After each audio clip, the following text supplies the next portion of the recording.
Ladies and gentlemen, welcome to Lolz. We don't have guests too often on here, but we had to bring on my buddy Pat Kerrane. You know him from Ship Chasing, from Stat Chasing, the man who loves Ronald Jones, who now loves Chris Paul and Nikola Jokic and Jason Tatum Cosmics. Pat, thank you for joining us today.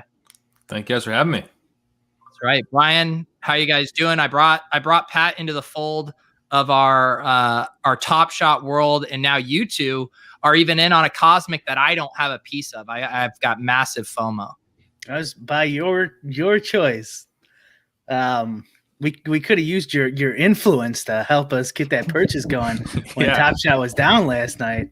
It took a while to get the crypto on the site for just non-influencers like us. Yeah. Just everyday Joe is just trying to buy a Cosmic. It's been stressful. I'm still dealing with getting my crypto punk money, moving them around money. I'm sending Brian, daily deposits via Zelle for these Top Shots. I mean, it's just out of hand. You have a recurring deposit set up? Yeah. Brian has me on a 12-month plan. I send him $4,000 every Monday, and we'll get whole eventually. I'm going to have to do a Google spreadsheet just to keep track of all the pieces. I have one going, and I can't even keep up with my own spreadsheet. I've still been able to keep up with mine, but partially because I've been limiting myself to like low volume. Not low volume of dollars necessarily, but low volume of moments. I would say you are not at a low volume of Top Shots. I would say the same thing. I thought we'd go at least one day after the Tatum Cosmic buy of Brian not sending us a Cosmic to buy. And we did, but we got two from the tops instead. two from the tops. And I was going to send a Cosmic, but you guys didn't respond to me at all. I'm like, okay, I won't push it. You're an awful influence because I'm looking at a certain price range, and then you send across a $25,000 moment today. You're like, this is looking pretty spicy. Yeah. I was like, yeah, it is. It looks kind of like a good deal though, doesn't it? You can't deny it. It actually does. And it was Jack who sent the Tatum. Well, Jack's another bad influence. So me and Pat were going. We wanted a Jamal Murray. What was it? It was a hollow, right? Hollow. It was the Jamal Murray hollow, yeah. Number 2 or 3, it was up there. I think it was number 3, and it was like at $13.9 or something. Yeah, it was a really good price. And so I go to click buy or whatever. Oh no, I was putting the money on there. Go to click buy under maintenance. And then it was under maintenance for I don't know how long, like 4 hours. I was on there 3 minutes after the maintenance was up. Click buy, gone. We got a screenshot that showed the buy had happened before the maintenance. Yeah, the buy happened. And so you had 4 hours of thinking you had a chance. Yeah.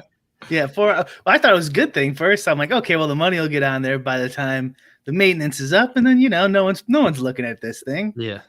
That's like the time my parents as kids, my brother and I really wanted a dog, and we thought there was a real chance they were going to get us dogs. And my parents legit bought giant stuffed animals from Costco that were these Doberman pinschers, and they put them underneath the Christmas tree on Christmas morning. I come downstairs and I see a very lifelike looking dog, and it was not a dog. I had been teased by my own parents, and they gave me a stuffed animal. And I think that's a lot like what your Top Shot experience was like. My parents did that with a car. You get the toy car. They give the toy car to the tree, and you're like 16 years old. Yeah. Wow, that's brutal.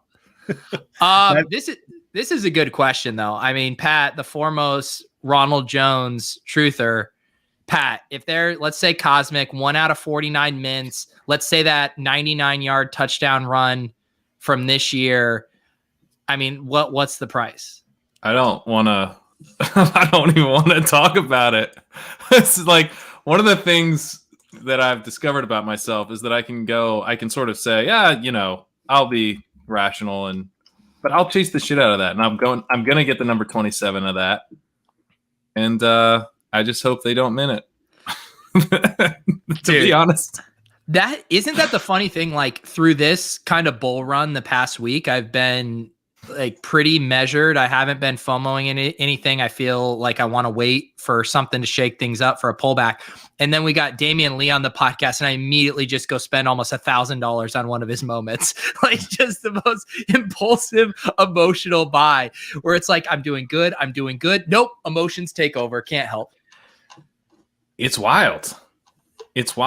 And like, I would have thought that with this whole NBA Top Shot thing, not knowing a lot about basketball would be a pretty big handicap.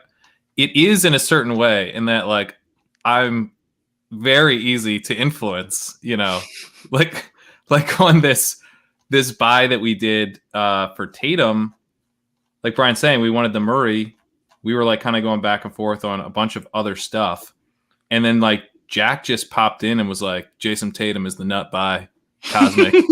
And we were like, oh, really? Okay, cool. That's what we want. It took like 15 minutes. Come on. It's true. It's true. Like, that's a little expensive. And then 15 minutes later, like, that is looking pretty tasty. Does anyone want in on it? I think we are all like bad influences on each other. This is what I wanted to say before the show. Yeah. I think here's the good aspect of it, of doing it with people. I think the toughest part of all this new DeFi, Bitcoin, everything is like, when the hell do you sell? So like, at least when you have other people, like you could be like, all right, one of the guys in the group wants to sell. You could like, there could be some sort of consensus maybe. Like, I find all that is because otherwise I'm just going to sit on it. And then this whole, who knows what'll happen. You know what I mean? Like, I have no idea when to sell it. No idea when to take profits or whatever. Yeah, it doesn't really seem like a concern for me, considering we are all observing the market on like a minute by minute basis right now. I feel like we're gonna have a pretty good grasp on how things are going. Yeah, but that's not to sell. There's been no sign of selling yet. Oh, that's because we're all gonna die. I sold with a moment today. Did you? Oh yeah. Tell them about your big sell, Pat. Yeah, I had a James Harden run it back, number 69, Nice. And it had been very stagnant for a long time. And I priced it several times. I had one point, I think I had it around like 1.5K, 2K. And then I was like, what am I doing? I priced it at 69.69. Just fun. And then it sold today at 69.69. What were the comparable prices of non-meme cereals around it? It had actually, it basically, the price came up to where it made sense as a buy. Like, it basically sold at a level that where the low ask was like 5,900. And it's run it back. So what is that? It goes into the hundreds. So to get a 2-digit going to 69.69, you're paying like 1,000 more. I think it probably made sense. Yeah. It wasn't, they didn't do it for the meme. Well, I had two meme numbers that I had gotten from just like Series 2 base packs. I had one of the originals, my Joel Embiid number 69. So I had listed that for 690 and it had sat on the site for 3 weeks. Finally went a couple days ago. And then I also had a Tyler Hero 3333 and it was a 3-pointer. And I sold that for $333. I probably should have just kept that one. Now that I think about it, like, I'm looking at my Dapper balance and I'm like, I'd rather just have that card than $333. Like, what am I doing? Yeah. I had a Kira Lewis listed and some like lower stuff where I was just like, if this goes to like $2,000, I'm going to feel, really dumb if I sell it for like $200 or whatever.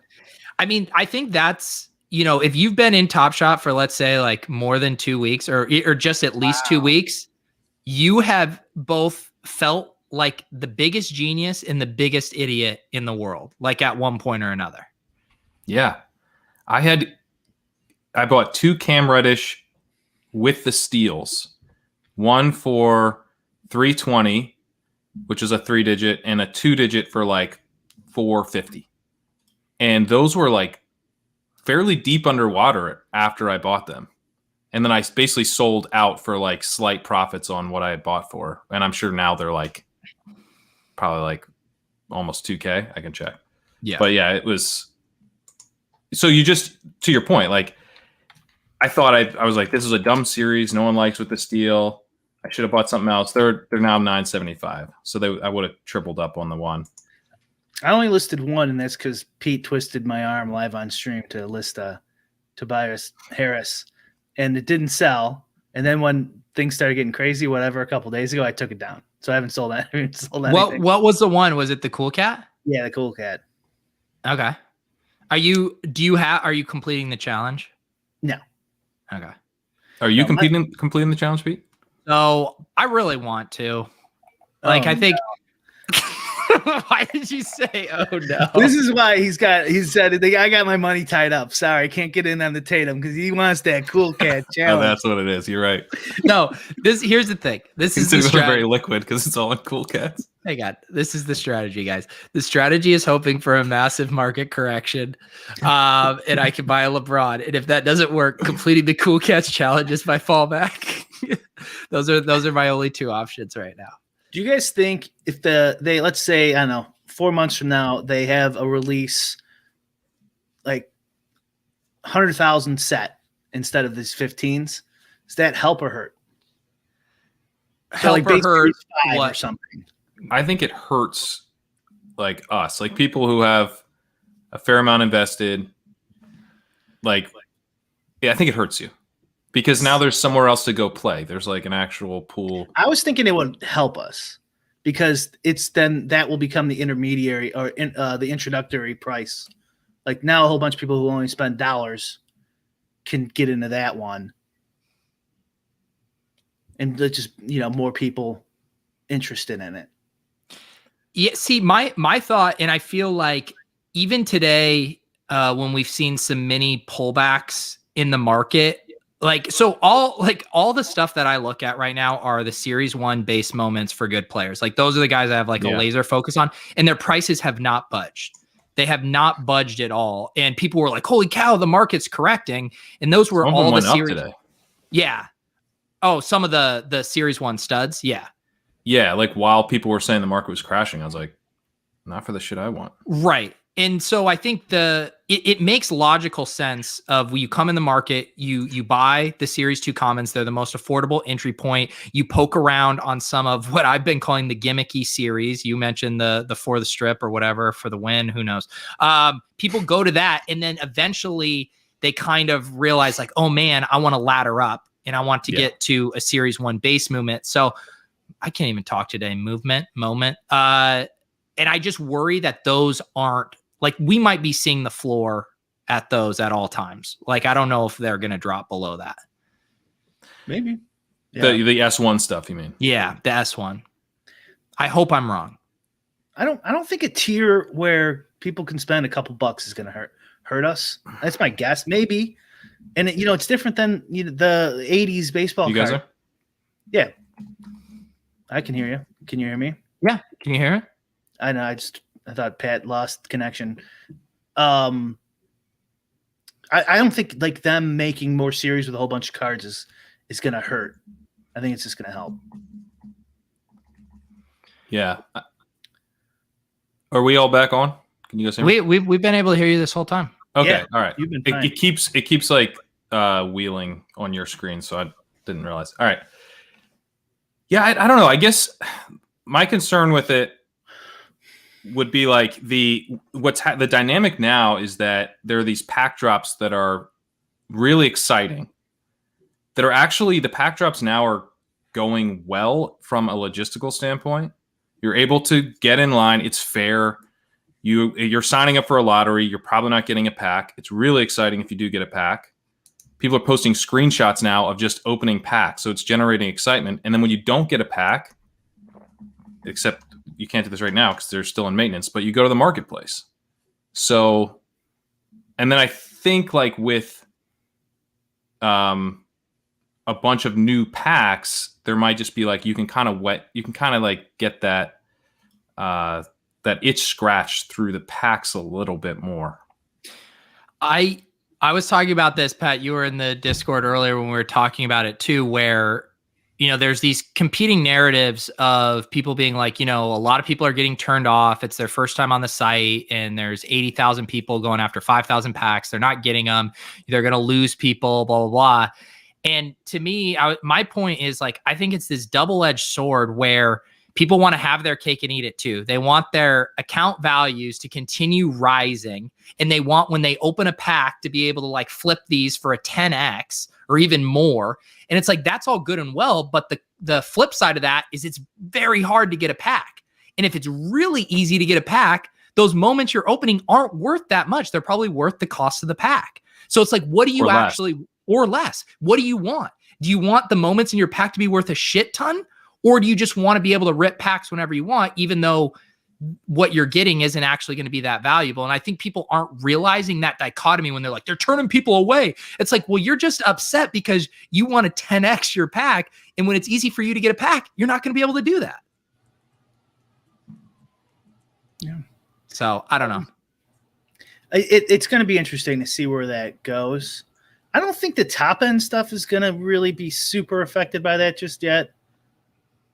Like me and Pat were talking on Discord, like I could see like the pro players wanting a CP3.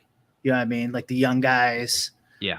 And they'll pay $100,000 for it. That is something. And Pete, we were talking about getting some of the art NFTs. I think that's kind of a sharp move because, like, how many, like, let's say you want to moon something, right? Like, you want $500,000 or something. You want to get totally lucky and sell something for $500,000 eventually. Like, how many buyers are there out there for like that huge moonshot? I mean,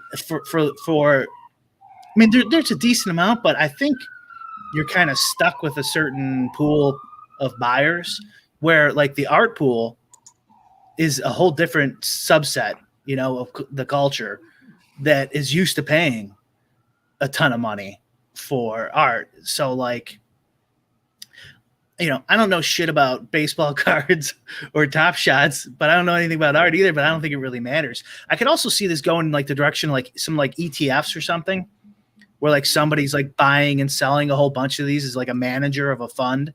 And you just buy into his fund. I think that could be something that where this goes. I think there's a lot of cool things that could happen outside of just like the baseball card comparisons. Yeah. Where it could get huge. And I do think that is important to think about. And I was actually talking with Pat about this earlier today, this idea, like, if you want to poke holes in Top Shot, like, you know, being the establishment for years and years to come, like, I think you can do that. I think it's a very, very hard case to poke holes in NFTs going anywhere. And right now, the brilliance of Top Shot, not only is it a mass, you know, a product with mass market appeal, but they've made the on-ramp for non-crypto users so easy through the Dapper app and credit card. And once some of these other NFTs, I just bought art on Nifty Gateway tonight, and they have the credit card thing, and their pack drops or, you know, art drops have been selling out because they have that. So I think once the on-ramps get good and people are less intimidated by, like, okay, I want to buy this thing and I have to get my crypto and I have to send it to my MetaMask and then I have to do this, like, blah, blah, blah. Once those barriers of entries are leveled, I do think it's an interesting conversation to be like, are people going to start looking elsewhere? Do I really want to buy a Bruno Fernando Series 2 Commons when there's this really sick piece of artwork over here that I could go get? And so that's the interesting thing to me with how this ultimately fits within the NFT landscape. I think there's less overlap there, and I would be more concerned about an NFL Top Shot. Me too. Yeah, that's the kind of stuff I'm talking about too. Obviously, the other sports, yeah. But I completely agree. I mean, I think what Top Shot's done is, you know, their website. It's not like you're going to some kind of crypto world. You're going to a website, you're buying this thing. The thing is backed by the blockchain. You need like a 40-second explanation of, like, here's why this matters that it's on the blockchain, and then it helps you that it's on the blockchain, and then you say it's stupid and that it's just the dumbest thing you ever heard, and then you go on the site, and then your friend sends you one, and then you buy like more than you ever thought possible. Okay, so that's how Top Shot works. But I also think that it's like not a crypto culture exactly. Like, for example, no one's talking about like putting these in cold storage and stuff, and how we can't trust a third Right. party. No one's Like, talked about security I at set all. up two-factor Right. identification. It's crazy. Yeah, but did you 'Cause guys? we're Did I talking lose you guys? That's a really good point. That none I of the think I cut out, but the cyberpunks are so they must not have aped in yet. A lot of those old school cyberpunk guys. Right, because we're talking to Andy on Club Top Shot, all these things of like having a separate address for holding your crypto punks and all this stuff. I have not heard one person being like, I hope someone doesn't log in and steal my Cosmic. Yeah, well, Yeah. That's another thing that could come out of this is wallets, right? Your NFT wallets. If that, I guarantee someone's going to build that functionality be out of here. But for art, Pat, you could have like an auction house or like one of those legacy art stores. Get involved somehow, and then that'll give it that same credibility.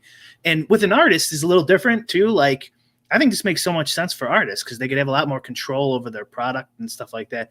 And so like they're going to have to kind of put it on one of those weird crypto marketplaces anyways, because they're just an individual. Maybe even music could start getting into this.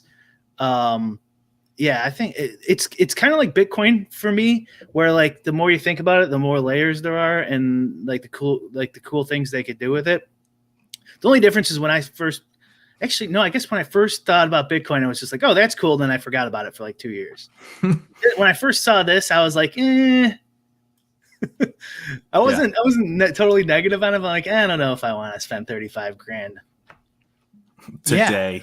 Yeah. So I actually am curious, Brian, how did you go from I don't want to spend this to spamming us with Cosmic links every 12 hours? Because it's just like free money right now. Like we can sell our stuff right now for a solid profit. We could. Yes. And we just bought it all like 3 days ago. All of that is true. The only thing more profitable is meme stocks, and everyone knows that. But I'm actually curious though, because if that's your thesis, I feel like you would be pushing us to flip more. It seems like, but you might be open to a more longer term horizon on it. Yeah, but I mean, isn't that kind of unreasonable? Like a month from now is not flipping it. Yeah, that's true. What's a flip in this crazy NFT world? A flip is like 40 seconds. Okay. If you sold this within 6 months, I would consider that in the real world a flip. You know what I mean? Right. Okay. So in Top Shot time, like holding for a month is like a 10-year time horizon. You just paid off a 30-year mortgage on your house.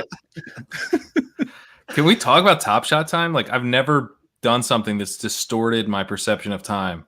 Like Top crazy. Shot. Yeah.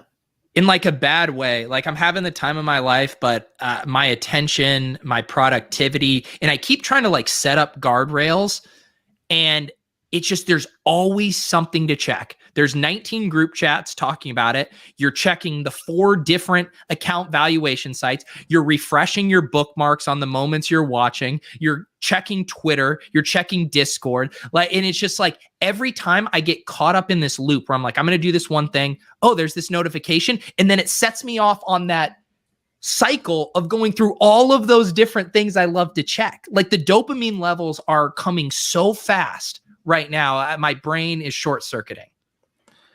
Yeah. I'm sorry. I was checking Jason Tatum's stat line. Exactly. The things that you can check keep getting better too. Like, the tools, the evaluate and the moments ranks and all that stuff. You're just like, and everything's going up. So you just want to keep checking it. Yeah. It's really nuts. My YouTube chat, who's the first whale to get their account hacked? I think the only way that you can get hacked right now is Top Shot would have to get hacked, right? I agree.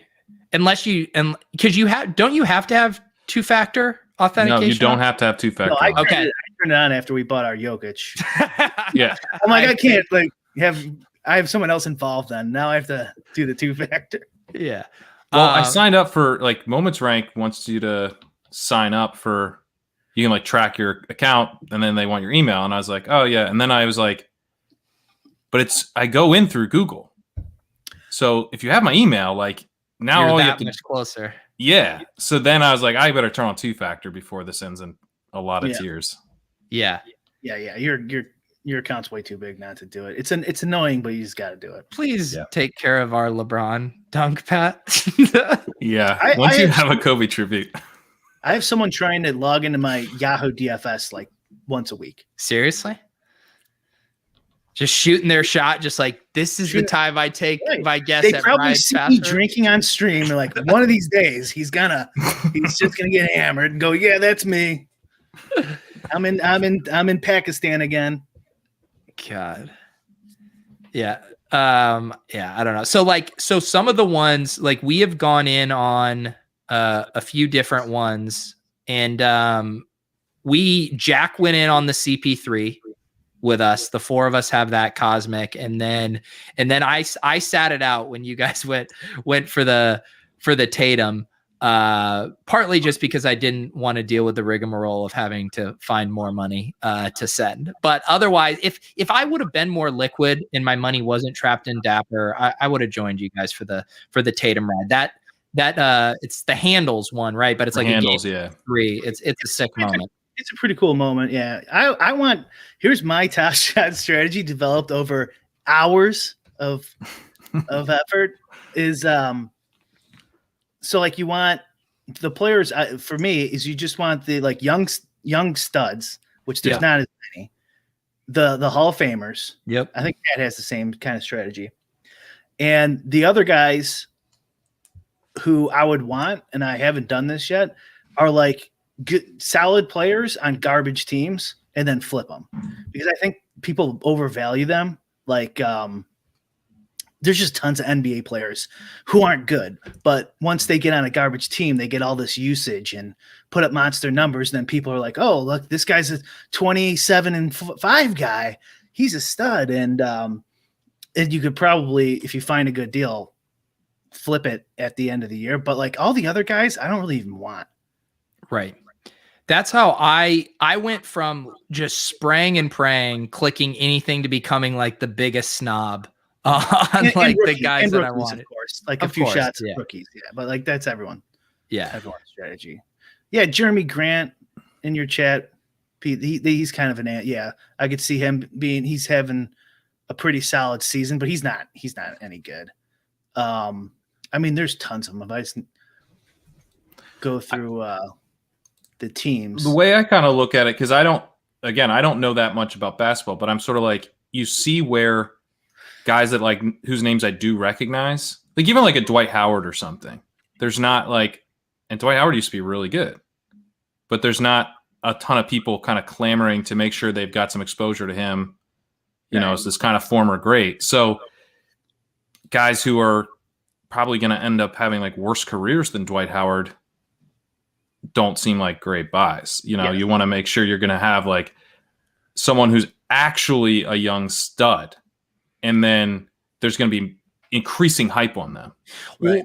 In Pat, so for those of you guys who don't know, I know Pat from doing all of our fantasy football stuff. Pat is one of the top dynasty analysts too. And like, I feel like there's a very similar thing playing out here where you play in dynasty leagues, the rookies and the young studs, that's all anyone wants. You can get those guys for a king's ransom if you're trying to move them. You know, the Odell Beckham in his prime. I mean, he was fetching 4 first-round draft picks. Like, that's what people want. The Ja Morants, the Zions, the young guys that are going to be studs. And then there's these undervalued guys. The Larry Fitzgerald is kind of like the CP3, right? Yeah. Where he's just got a locked-in Hall of Fame career. People want to write him off 6 years before he's done playing, and he just keeps playing and playing, and also is going to go down as one of the greatest wide receivers to play the game. And I feel like capitalizing on the frenzy, the recency bias, the youth chasing is one of the more exploitable things on Top Shot right now. Yeah, definitely. Somebody's saying here Grant is good. Like, somebody might be good at basketball too. That's not what I'm talking about. I'm just talking about like fantasy stats and what people want. I think CP3 is a little better than Larry Fitz, but I get your point. I get what you're saying. Here's another thing with Pat. We were talking about Dwight Howard, and Derrick Rose is kind of in that category. Yeah. Like, if he didn't have that knee injury, and like I was thinking about like regions, Chicago, Boston. It's another good reason why we have a Tatum. Like, some of those guys just want their guy. You know what I mean? Yeah. The Patriots type of thing, Yankees guys, they'll always go for a little bit more. Yeah. But like this is their rookie card, basically, right? It's Dwight Howard's rookie card. We're not going back in time. And Yeah. it's a Hall of Famer. So I think too, and Pat and I have talked about this idea of just having like a slightly longer viewpoint outlook than the rest of the people here. And when you talk about the Derrick Rose, the Dwight Howards, they're not the sexiest names now, but history is going to look fondly on them in retrospect at their careers. Like right now, they're the like aging guys out of the league. Like even a Rajon Rondo, I think would fall into that bucket. And so if you are just like, these are guys I want to hold for a few years. So when we look back on their career and you're like, wow, that's an impressive resume, I think you're going to ultimately end up doing well. And we were also talking about that in context of some of the bubble moments, which right now, my initial fear was like, okay, we're going to have more playoff moments. Those aren't going to be as special. But then I realized with a couple more regular playoffs moments set, people are going to look back and be like, oh my God, the aesthetics and what that time represented as like a microcosm of America going through a global pandemic is going to look really fucking cool. And it's series one. It checks a lot of boxes. Yeah. I thought the same thing. And Pete, I feel like we're getting into dupe strategy territory and we're giving away all of our strategies for Top Shots. But here's another thing with NBA. It's only 3 years for Hall of Fame qualification. Now, I think baseball's 5. So if Howard retires this year, you only got to wait 3 years till he gets in.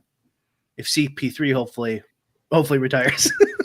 and you just said something that I haven't heard anyone say this, but everyone's, all the rage, first moment tag, first game tag, all this stuff. What about a Hall of Fame tag? Oh man. Oh, there you go. Yeah. I mean, that would be like, if you were going to search and you're like, I want to find this up, like the Hall of Fame tag. And obviously you're going to, because they only have a lot of current stuff, it'll be probably more reserved to run it back and some of these guys, but a Hall of Fame tag would be huge. And like these guys, I don't want to name any names really, but like the Pistons, the Cavs, the Wizards, Magic, Hawks, the Timberwolves, the Kings, like you could put up points if you get the usage on these garbage teams, and they could look really bad in 3 years from now. I have a lot of Karl Anthony Towns, so let's. Yeah, the problem is like they seem so good right now, like Trae Young and everything. But like if you put, I don't know, like Bradley Beal on a good team, he's not scoring 32 points a game, right? And so like if your guy gets traded, like Kevin Love back in the day, right? 25, 14 boards with the Timber Puffs, and then he gets traded to LeBron, and he's had an okay year, but nowhere near the numbers, and then he's done. He was, these like offensive mediocre guys on garbage teams could really rack it up. So like I think there's some risk there with like Trae Young and it depends on what you're paying for too. Like if you're paying $50 for like a Cole Anthony on the Magic, yeah, like what that's of course you take those risks. But now Trae Young's going for 80 grand cosmics or whatever. You know what I mean? If Trae Young gets traded to whatever, let's say the Warriors or whatever, a good team. Well, guess what? He's the 4th option now. You know what I mean? He might be coming off the bat. It can happen quick. And like that's Tyrese Halliburton right now, he looks like a stud, maybe take over De'Aaron Fox's spot, but like they're hot garbage. He's gonna get 20 shots. On a real team, he's not. He's still a rookie, he's still probably fairly cheap, but that's the kind of things I'm thinking with those type of guys. And those are the higher end. Like Pat was kind of talking about like Bam from the Heat. I kind of put him in there. The Heat are good, obviously, but like I don't think he has like the ceiling of some of these other guys. Like they're a little different though, because the card you wanted is like clearly underpriced compared to all the other ones. But like that's the kind of guy I would kind of want to like be more flipping. And I think too, again, we're talking about like we have the thing that makes it so fun, right? Is there's so many levels. There's just like how good is the player, and then you have the game within the game about like the series, the scarcity of it, and then you have the moment specific stuff. And I forget, I've listened to so much content, done so much. I don't know who was saying it, but like ultimately, like how cool the moment is, like that is going to be a bigger thing as we get more moments of like literally just like, is this a cool block? Like I watched the Zion block, the series 1 base, and like I just want to like rip my shirt off. It's so cool as he volleyball spikes that out and of then the like stadium. floats back down. Like Yeah. The gravity is not working on him normally. And so I guess the point I'm trying to make is if you're buying, say, like a fringe guy or like fringe based on like, okay, Hall of Famer, or fringe based on it's not as scarce or as sought after a set, make sure that the actual moment itself or the narrative of that moment is really, really strong, because eventually you're going to need something to hang your hat on when there's thousands and thousands of moments on the site. Well, like, you know, to the Kevin Love analogy, he's got a legendary right now that's listed at $5,000, 5,250.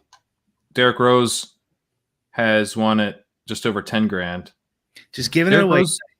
Well, no, but I mean, I'm actually not saying these are necessarily buys. Like my point is like, because Derrick Rose won MVP, you know, and then his career tanks, and so like, yeah, but like, I don't know that much about Trae Young, but I know he hasn't won an MVP. Like, you know, these guys, they could actually win the MVP, and then things could go wrong from there. And the view of them is not going to necessarily be that rosy down the line. So you need like an extreme level of talent to kind of break through into the tier that we're looking for. And they're kind of pushing back at me on Chet. Like obviously Trae Young's doing really well. He's a good player. I'm not saying I would love to have a Trae Young, but like how much are his cosmics going for? 80 grand or something like that? It's just like you know, an EV thing. Like if Trae Young gets traded to a team that's good, that could totally ruin his value. And like, you said, like, or couldn't you could play the devil's advocate on that take would be, well, what if they win a championship? Yeah, like, that's true. Would you rather be the stud on a bad team or the third best player on a team that wins a championship? I would definitely rather be the stud, I think, for money wise. Like, so Dwight Howard won a championship last year, right? No one gives a shit about that. But like his Hall of Fame career, that counts. Yeah. I guess it sort of depends like how good the player is when they win the title. Yeah, I think it's because you're going to get that finals moment. Does anyone care that Kenny the Jet Smith won 2 championships with the Rockets, or do they want Barkley? You want to know why I don't care? Because neither of them have moments on the site, so I can't really tell you. As soon as they make a deal with TNT, they're going to get one. What do you think about like? So one thing that I've looked at with this Run It Back series, you know, I'll be like, Paul Pierce has pretty good price here, and but it's a Brooklyn Nets moment. Right. You guys lose me? Okay. No, yeah. Okay, yeah. It's like it's a Brooklyn Nets moment, and who wants a Brooklyn Nets Paul Pierce? Who wants a Brooklyn Nets Kevin Garnett? No one wants that. Like the Boston guys would want that. Would want a Boston Garnett, and a Minnesota Garnett would be really cool too. But no one wants a Brooklyn Nets Garnett. And certainly not a Brooklyn Nets Paul Pierce. No, the whole concept of Run It Back is for the nostalgia of how most people remember these players. Even I was like, I got a Chauncey Billups Run It Back, was one of the first ones I bought just because I have like a little connection. My cousin played against him. He was a Denver Nuggets guy, but his Run It Back, now this is where I'm really exposing myself. I think it's not even his, maybe it's Pistons, whatever. It's not the nostalgia one that I wanted. Basically, but I get the point you're going for there. That is a problem with our other thesis though, Matt, with Howard and especially Derrick Rose. Like Derrick Rose he's not in the Bulls jersey. He's got dreadlocks now. He didn't have that on the Bulls. You know, I don't know if that matters, but I got a super chat here. That this is for Pete, really, or maybe Pat. I don't really know. Matt wants to know thoughts on the challenges. Are they worth it? I'm not doing them, so I don't think so. But Pete would, because I don't know the marketplace as well as these guys do. They seem extremely plus EV to me as someone who hasn't done them and then regretted it immensely. Yeah, I'm really torn on it. Obviously not going for the first Cool Cats challenge looks disastrous in hindsight. I mean, the Luca like at 7,000. However, it's what I'm having a hard time is untangling it from the overall market bull run versus like the value of the Master Challenge itself. Because initially what was propping that up was the announcement for the LaMelo Master Challenge, having to hold all of those cards for this longer duration of time. That conceptually made sense to me. And then everything went parabolic, and I haven't been able to untangle those two in my head yet. Yeah, I guess if there was like, I mean, I don't know exactly how this dynamic is working, but there's like challenges that everyone knows about and are chasing. And then there's sort of like challenges that no one talks about. Like there's the Hollow Challenge. And I guess it's just because it's really expensive. But you're not really hearing that much about the Hollow Challenge. It's a Cool Cats Challenge. The gift, I guess, is kind of under the radar, but all those moments are up a ton from where they were. So to me, if you can complete the challenge somewhat affordably, it sort of, I think it probably makes a lot of sense. I know Osimo bought like a ton of Cool Cats. Yeah. So he clearly sees the, maybe not even going, like stopping at going for the challenge might also be leaving money on the table. Maybe you go for the challenge and then you just keep buying those moments because you know other people are going to chase the challenge. Brian, I actually wanted to ask you that because I was listening to Osimo went on the Own the Moment podcast, and I think Justin was asking him if he had his analytical brain had kicked in and started making any spreadsheets or any other ways to kind of quantify what's going on in the marketplace. And he was kind of like, honestly, I've just been going off my gut so far. And I know how you approach DFS, very analytical. You like building your own models to make an advantage. Have you even thought about trying to put any of this down in a spreadsheet yet? Or are you still shooting from the hip? Run some sims. Shooting from the hip. Even though I started my algo bit when we first started talking about this, we should build an algo and an algo bot and have that baby running and humming, getting us packs. Yeah, I don't know. You probably, if you're gonna grind it, you could probably do something. But I'm not gonna grind it and go, oh, I need this card for $75 because I could sell it for $95, and then you just keep. But I bet people are gonna make a decent. You could probably make a living off of that right now. Well, moment ranks, you can type in your account, and it can tell you based on whatever algorithm they have, what your moments are worth with the serial number included.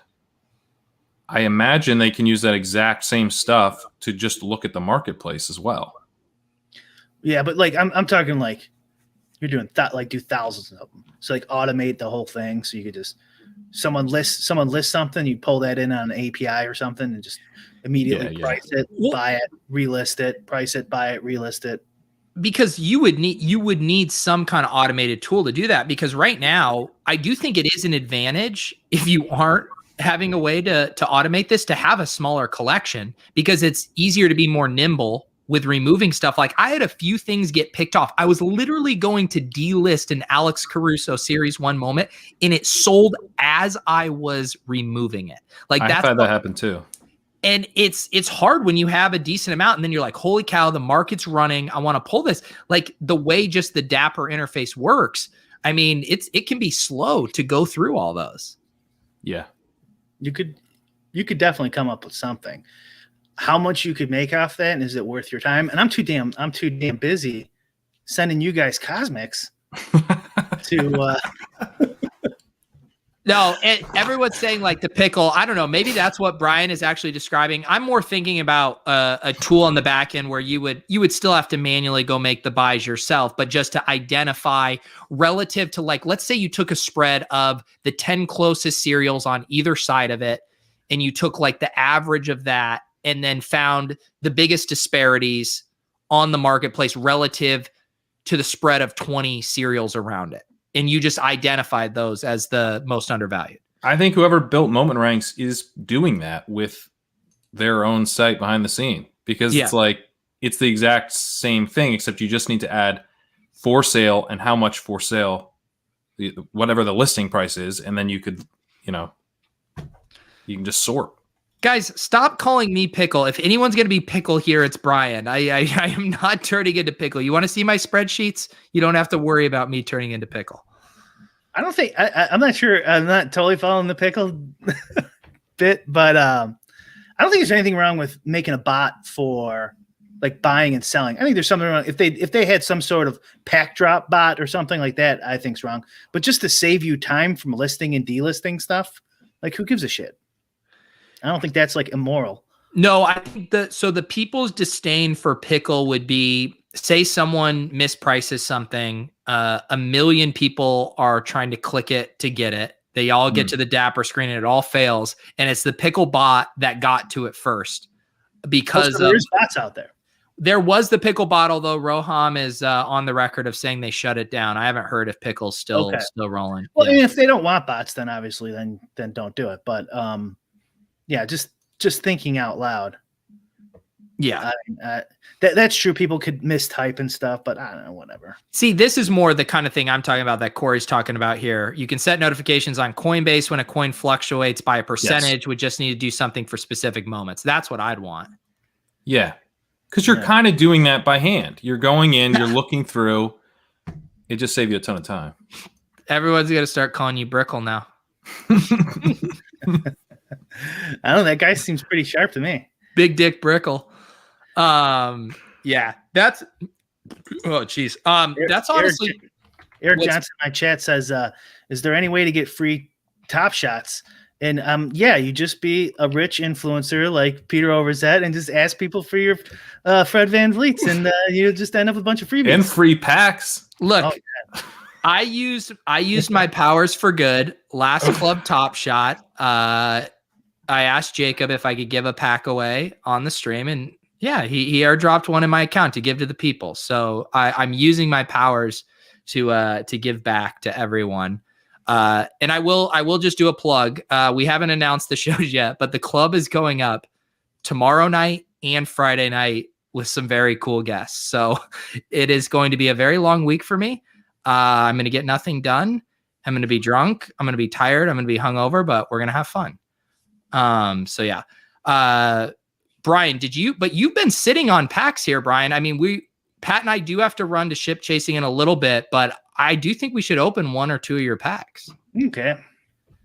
Let's open a pack. Beautiful. I didn't know we were getting packs tonight. Win packs. Win packs. Did either of you guys have luck with the? Not at all. No. Yeah, no. If the price wouldn't go up like 100x, I'd feel comfortable just giving them away. But I don't know. I could feel like tomorrow it's 10 grand, 20 grand you just gave away. Hang on. You don't want to be Andy. Let's do something like this, Brian. We'll do one of your base packs. And I mean, I don't want to put in do you want to you could give away a moment to someone we could do something for like the chat and to follow you on Twitter for a specific moment. We could say like moment number 2. I don't know. What are you thinking? All right. Yeah, sure. Let's do it. Moment number 2. Oh, God. What packs do you want to open up? This is your packs. I mean, all my packs that I personally got, I mean, I flipped those within seconds, $100 LeBrons that are now going for $1,300. Here. And what do I got to do to get the audio? Because you want the audio, don't you? I mean, come on, dude. I honestly, well, so my favorite audio in the world is the Cool Cats music, but for a giveaway, but we got to make this clear, Brian. What's the action item for the people? Well, that's why I want to open it up so we can take a look, but I don't know how to share my screen with the audio. Come on, Brian. You're supposed to be a StreamYard pro at this point. I feel like I could do this just based on watching Club Top Shot. I've given the instructions out so many times. You gave them to everyone. You gave it to Damian Lee.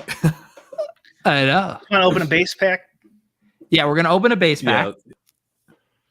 Which release, though? Does it matter? Well, I just saw there, like in the latest release, there was a Steph Curry #1 was in the release today. So I don't know. It probably doesn't matter. Not that one. I actually like Steph Curry.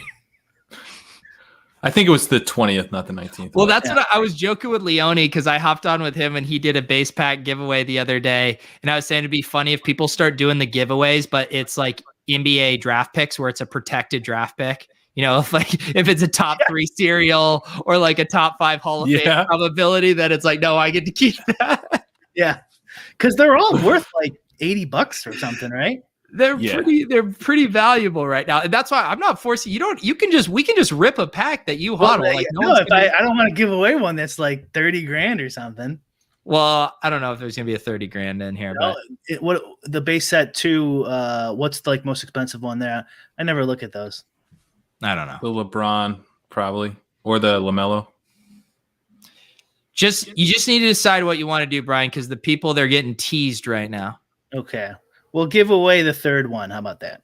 The third moment in this base pack. Yeah. And before you rip it, how are we going to give it away? How do you want to do that? You tell me. How about this? Okay,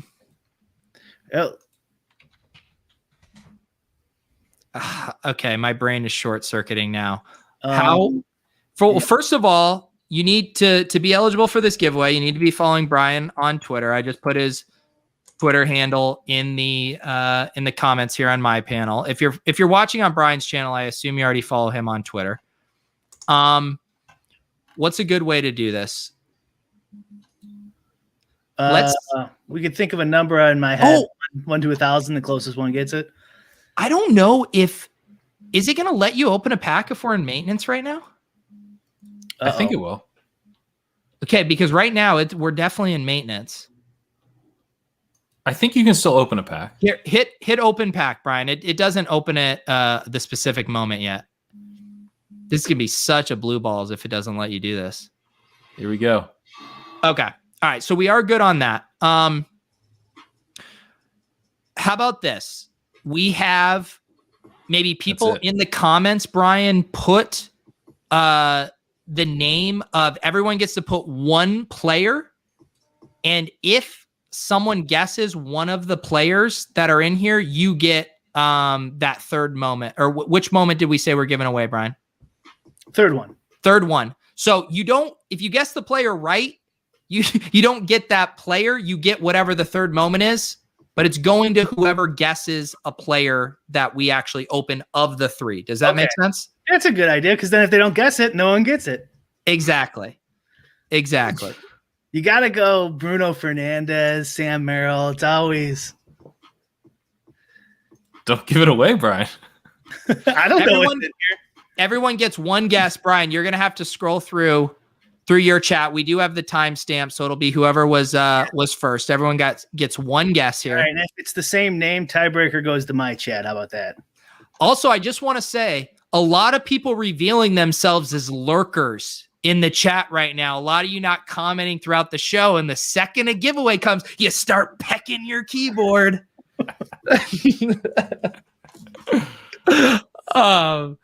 Okay, let's start opening these, Brian. These guys just guessed the same name back to back in my chat. Pick a different name. All right. Well, this one. All right. We already got someone guessed Ibaka in here. I want to say I saw that. It looks like no Ibaka's in mine. That was a Zubac. I think we're good so far. Okay, I don't see an Ibaka here. Oh, we got the no dunks guys in here guessing Brogdon. Trey, is that you, Trey Kirby? Trey, I'm worried about you not hanging out with your family these days. You're always watching these streams. All right, we're gonna open the next one, right? Yeah. Oh no, Salem had Ibaka here. Oh wow. Okay. I found him. Wait, that's after that's 801. No, this was way back. This was way back before you opened it. Oh, really? Because the one you just had was 801. Yeah, it's 902.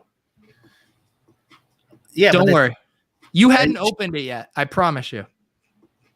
I doubt they were doing it 801 an hour ago. I don't think they were guessing, Peter. Skeets, it's you, Skeets. You're the one that has the sickness. I for sure thought Trey was the more sick one of you two. A Cousins 3-pointer. Brian, I really need just you bobbing a little bit like you're in the club. Brian. I did earlier. That's all you get. Okay. And behind door number 3. 10, 5, 2, 1. Layup. Dwayne Bacon. Ugh. Sorry, dude. Oh man.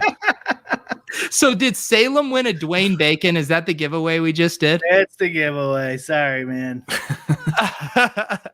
Salem, let us know your Top Shot handle here. There you are, Salem. He says that he guessed afterwards. He did? Now. Yeah, God, he said he did, yeah. Well, thanks for being honest. Because he doesn't want the bacon. To get it anyways. No, he didn't. I'm just doing a bit that no one wants the bacon. Oh my! There's so many comments that in StreamYard I can't even scroll back to get rid of Salem's comment. I don't even know how to do that. Oh, there we go. I just got to switch it. Okay, Brian. All right, let's do another one. You want to do another one? Yeah. Okay. Let's do this guy. Oh, Salem, by the way, he definitely got in on time. He's way, way up here. Yes. Okay. The Ibaka. Yeah. All right. Well, congratulations with your Dwayne Bacon. So,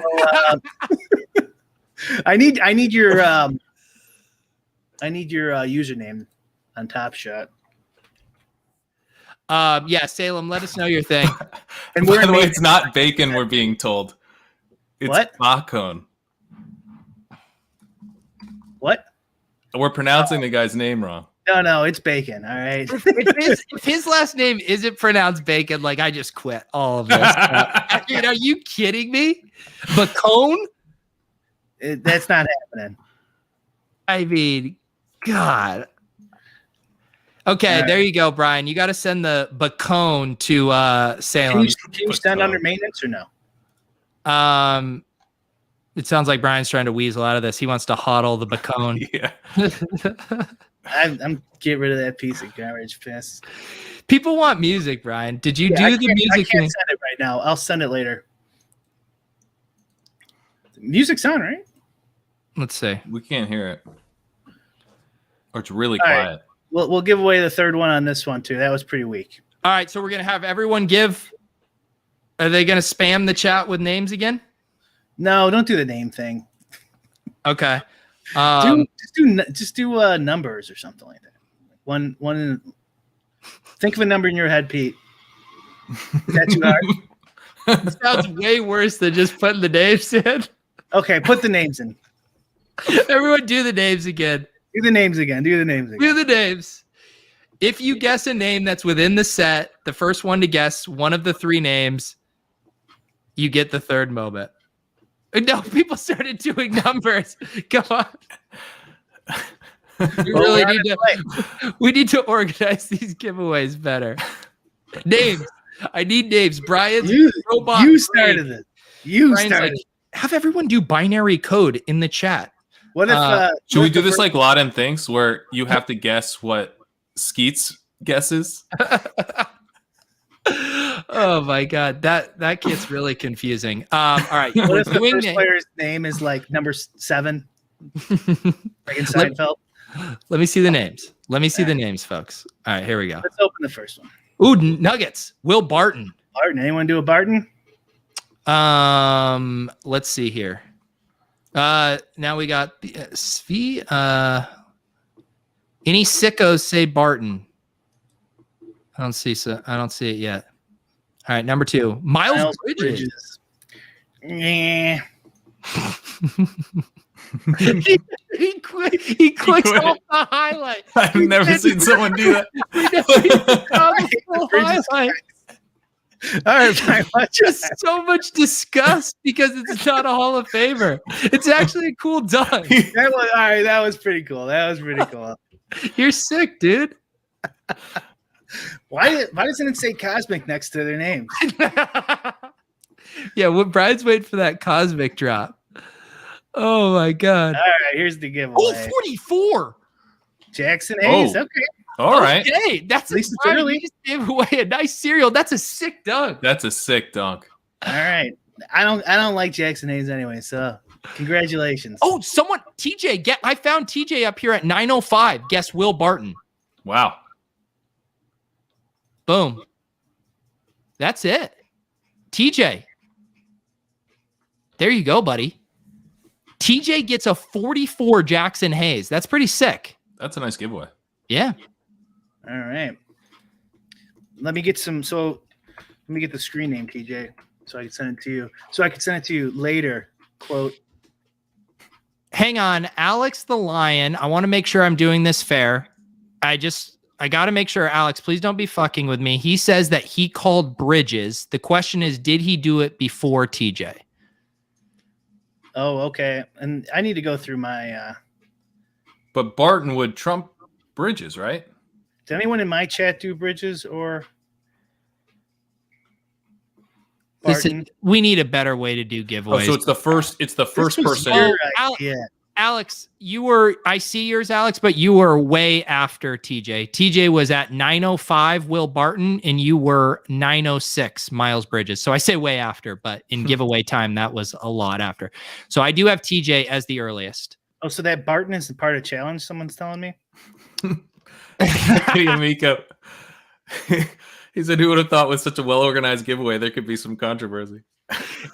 Top Shot turns everyone into just absolute savages. I have a feeling like someone would like hunt me down because I gave the Jackson Hayes away to the wrong person. We do need to wrap this up because Pat and I have to head over to ship chasing. We're going to be with Ben Gretsch. And if I have a good read on things, we're probably going to end up talking about Top Shot if you want to come hang out with us over there. Yeah, that was literally the show sheet is Top Shot. Oh, are you guys?